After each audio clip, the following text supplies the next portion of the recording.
Hey guys, welcome to today's video all about how can you improve your sleep. And hopefully you know that sleep is going to be one of the critical areas where you can optimize your energy. So if you're new to this channel, hello, my name is Elika. I am a trusted advisor and I serve business leaders and entrepreneurs who really want to make an impact in this world. I do that through many ways, but mainly through giving them their human design readings, which is a roadmap to their most authentic self and what they're here to do. And I also do it through the Health Concierge program, which is a service and offering for business leaders where we can really work with them to implement the right lifestyle habits. So, welcome to my YouTube channel, and today's video I'm going to delve into sleep and what you can start doing today to start implementing better lifestyle habits and have more awareness around how to optimize your energy in this way. So I think it's best to start off with, why is sleep so important? Now, if you notice with babies, obviously they teach us so much because there's so little programming, conditioning from the outside world, just a presence of being that shows us what it's like to just be naturally in our most authentic self. And one of the things that we notice about them is they pretty much eat, right? Then they pretty much sleep, and then kind of like, probably before sleep, poop. And it's like this cycle that happens. And this is noticing that we are not machines, but even if we were machines, every person and every machine needs this moment where we rest in order to be able to operate fully again. Even your phone has a moment where it needs to go for a charge. And so some of the statements that we make around sleep that just do not serve us, we firstly need to want to change that. We need to have a desire. We can't say things like, I can sleep when I die, because your body is not going to give you the quality of life that you could ultimately have. Even if you feel okay now, that just means that you don't even know what your body is capable of when it has the sleep that it needs. And what is the sleep that it needs? The sleep that is recommended for an adult is on average between 7 to 9 hours of sleep.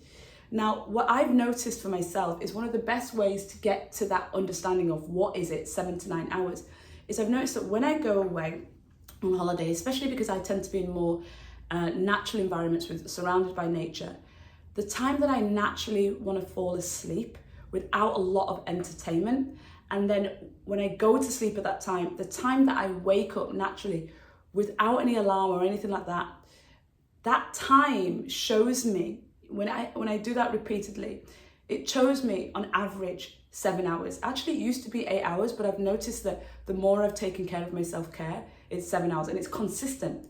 But I've also noticed when there are times throughout the month where I'm either more stressed or I've been going out more, or I'm actually falling sick, then I've noticed that the expansion of that happens as well, where I need 7.5, 8 hours. So that variation is slightly different for everyone. And some of us, including me, want to say, we're not a night person. Sorry, we're not a morning person. And I was that person. I'm not a morning person, I'm a night owl, I'm really good at night.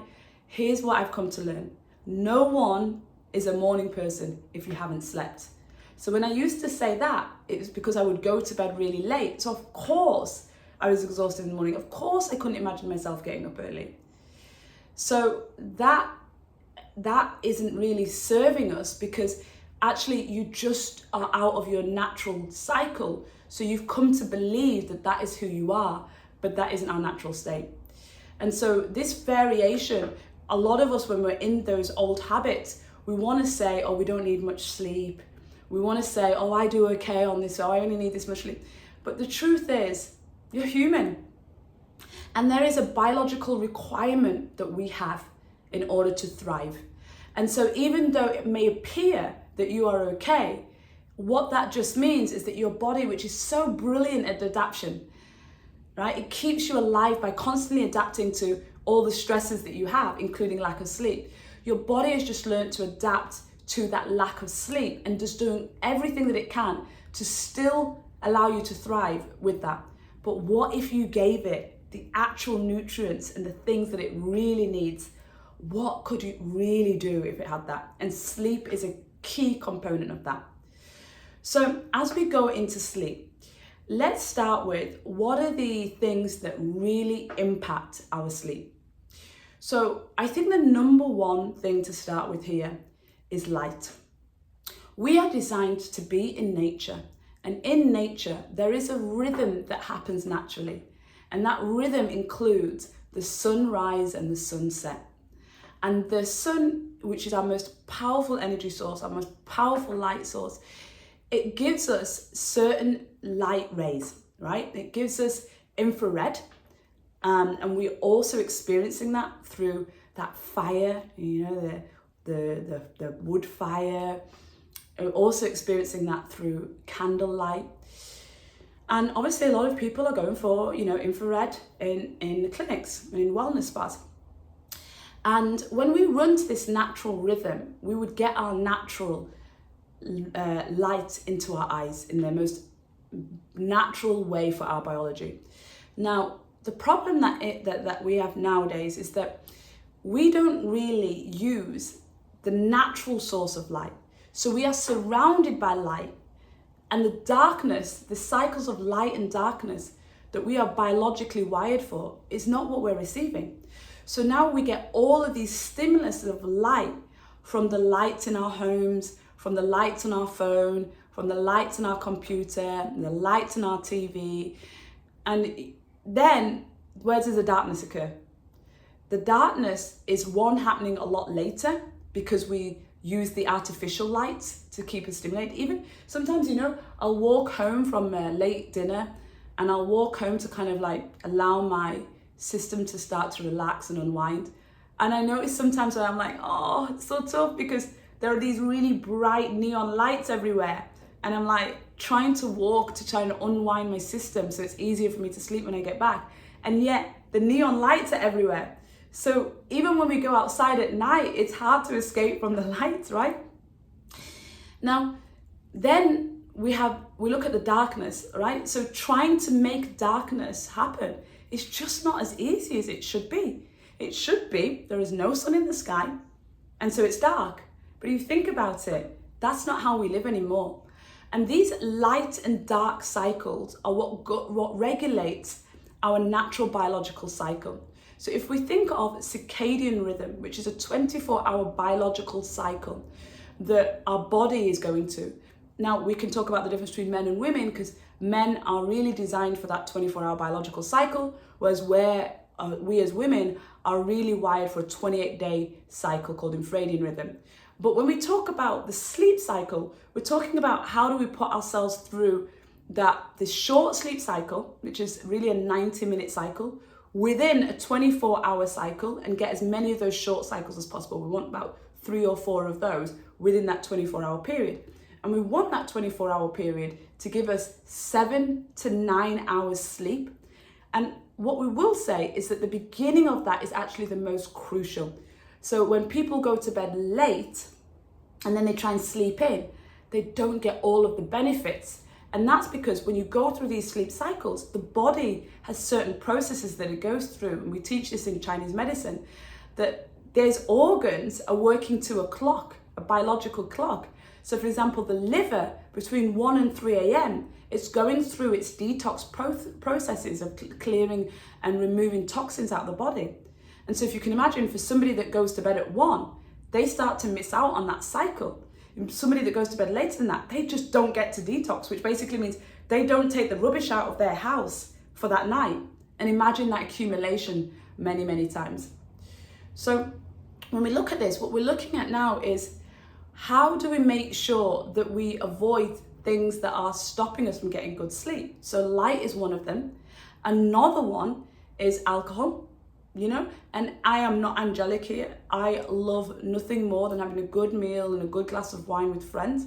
But we have to have an awareness, especially if we have a sleep issue, that alcohol is a stimulant that will impact our sleep. Another one is coffee. They say it's up to 8 hours for coffee to metabolize through the body. And I know I have a lot of Latino friends, and I know so many that want to say, oh, I'm good with coffee. I'm really good. I can still sleep with coffee. I can still sleep with alcohol. Yes, you may be able to sleep, but what we're looking at is the quality of the sleep. So how are you actually measuring the REM? Are you measuring the deep phase of the sleep cycle and how much you're getting in that and how that's impacted by the sleep? And so what we know is if the caffeine is taking 8 hours to metabolize in our body, you think about if somebody is having coffee at 3 o'clock in the afternoon, or even worse, they're doing this kind of European way of, we have this meal and then we're offered a coffee after dinner. Yeah, gosh, it's such a bad habit. But these are things that are going to impact the quality of our sleep. So we've talked about light, we've talked about caffeine, we've talked about alcohol. So many people in the quest for more energy and more health and vitality, they will want to exercise. And then that exercise happens late in the evening as they try and fit it in. But when you exercise late in the evening, now you're raising all of that adrenaline, which you need to drive you. You're raising all of that. And the problem with when you've got adrenaline and cortisol, that stress hormone that also keeps you alert, when you've got this running through your body, melatonin, which is that hormone that sends you into that deep sleep, that is not going to be released. So these are stimulants, examples of stimulants that are preventing you from getting sleep. So what we're really looking for is we're looking to get our body into its natural cycle, sleep cycle. And we do that through monitoring any stimulants that will prevent us from getting into that deep sleep cycle and preventing melatonin from being released in the evening. And we also want to promote melatonin. So we want to promote melatonin, and we can do that by getting enough good sunlight through the day. We can also look at, infrared light in the evening. So maybe a candle light in the evening, maybe I love those Himalayan salt lamps in the evening, and removing all of those other stimulants that we've talked about. But what I want to talk about really now is, what does a good sleep hygiene practice look like? And I usually work with my clients and look at their whole and map out a whole day and then a week, and the typical cycles that they go through. And then I like to personalize and create a sleep hygiene practice. But what would it typically look like? A good sleep hygiene practice will start actually in the morning, not at night when you're trying to get to sleep, in the morning. In the morning, you want to aim to get that sunlight into the receptors of the eyes in that first 1 hour of waking. What you're going to see is that as you wake, that first feeling that you're going to get is you're going to start feeling the stimulus of cortisol. And that stress hormone is actually a good thing, because that's going to give you that alertness, that awakeness. And if you're not stimulating yourself before that actually has its time to really come through, for example, having coffee really early and not allowing that natural cortisol to come through, then what's going to happen is you're going to make sure that you get that kind of receptivity to that alertness, that awakeness, and then you get the sunlight in your eyes. What I don't mean is you go out and you stand and stare at the sunlight, but you kind of just be in the receptivity of the natural light of the sun. And so now you get that. So now all of those receptors are coming up. You're starting to get that vitamin D, which is like the light turning on in your body. And you get that within that first hour of waking. Then you go into your normal practices. One of the first things I always recommend is for people to flush their body with at least 1 liter of water. So you get into your normal practices. And then you may have, your morning coffee with your breakfast, Maybe now that's kind of like 9, 10 o'clock. So you've let that natural awakeness come first before you use an external stimulus. And I love bulletproof coffee. When you take coffee, bulletproof coffee is a coffee that you can make with a black coffee made, ideally with organic coffee beans. So you take a black coffee and you blend it with MCT oil and a good slab of either grass-fed butter, or I prefer using ghee, which is clarified butter. And you blend all that together and you have this coffee that has these fat molecules in it that releases the caffeine a lot slower into the system. So that's how I would do that. And I like that coffee for people that are not that have coffee for breakfast, but are not used to taking meals for breakfast and feel quite heavy when they take a meal, like I like to use that as a transition coffee. But then let's say you go through your normal morning, and through your normal morning, obviously you're going to notice that then the sun is going to start to increase in the sky. So if you think about when is the sun in the highest point of the sky, between 12 and 2, and that's when you're going to have a lot of surge and a lot of energy. That's when your metabolism is really soaring, because you are also governed by nature. So you are governed by the energy of the sun. And then in the afternoon, depending on what you've been eating and depending on the movement that you get, then you're going to feel that that's when the sun is starting to drop, and that's where people have these energy drops. And so what do? They usually then go run out and get an afternoon coffee or an afternoon tea or some afternoon sweets like sugar or carbohydrates, because their energy is dipping. But what you want to do is just use that as a point in the day to get the natural energy from the sunlight. And you want to make sure that your fuel at the start of the day, so that's why it's important now to think about introducing breakfast, or even at lunchtime, think about those fuels are the right fuels, so that you're not having these sugar spikes from consuming flours and processed foods and sugars, and that's crashing later in the afternoon when the sun is also dropping.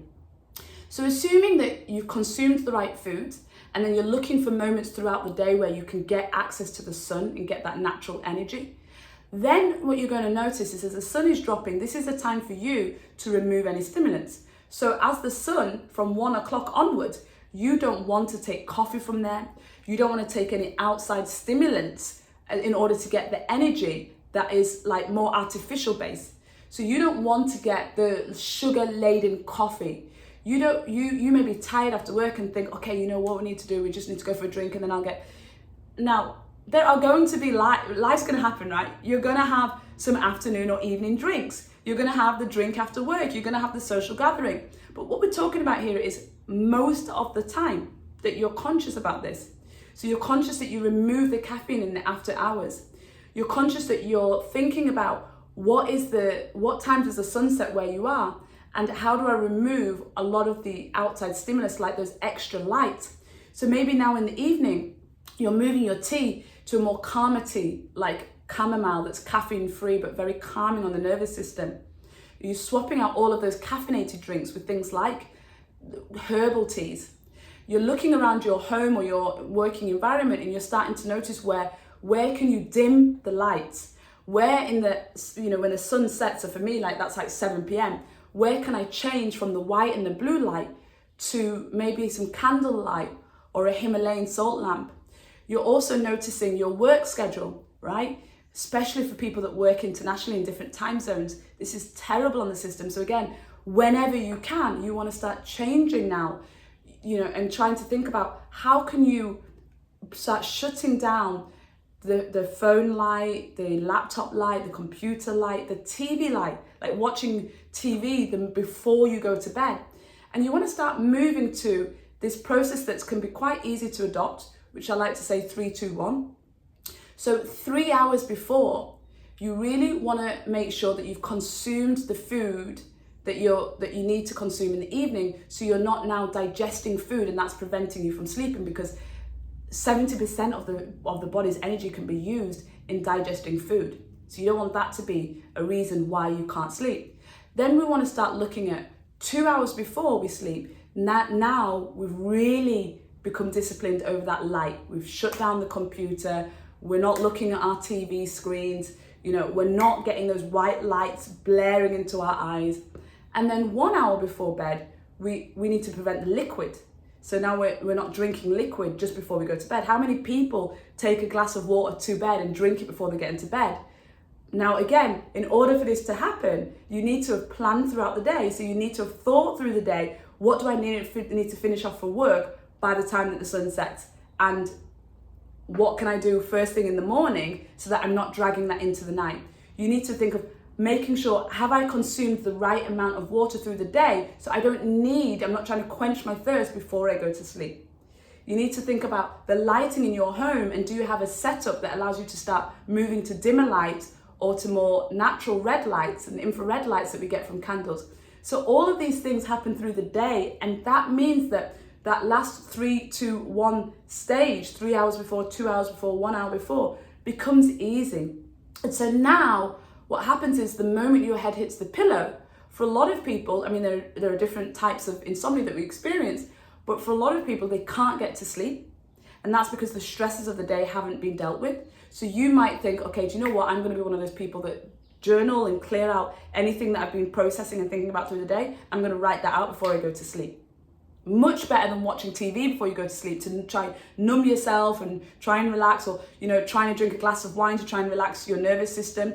You know, this is much better. Like, just journal it out, right? So that might be something that you do. Other people, they actually can sleep when their head hits the pillow, but they wake up in the middle of the night, usually between 1 and 3 a.m. And that's again where we see disturbances, maybe because the stimulants that they've taken, like alcohol or caffeine, or again, maybe because those stresses through the day haven't been dealt with, so it wakes them up in the middle of the night. So when you start practicing this, and what we're trying to go for is something that's realistic and sustainable. So I'm by no means saying that every single night looks like this. But what I want to aim for is, I want to aim for 80% of the time, this is the sleep hygiene I have, this is what is natural to me. And then I might have a couple of evening occasions, evening dinners, one movie a night, and you know, that's a bit later at night, you know, but 80% of the time I'm doing that. And so that sleep hygiene practice becomes about my lifestyle. And so that then fuels my energy. And then because I have that energy, I then feel motivated to keep that habit and that sleep hygiene and that discipline. And then that becomes who I am, and it's integrated fully into my life. So what have we covered? We've covered what is the importance of sleep, what impacts our sleep, and what does a sleep hygiene practice look like. I hope you've enjoyed today's video. I'd love to hear from you. What do you think about everything that I've shared? So stick that in the comments below. If you have somebody in your life that you feel would benefit from having better sleep hygiene, please share this video for them. And if you understand, just like me, that energy is your most valuable currency, what are you waiting for? Subscribe to my channel so that you can be on top of more tips that I can share with you to make sure that you're managing and optimizing your energy today.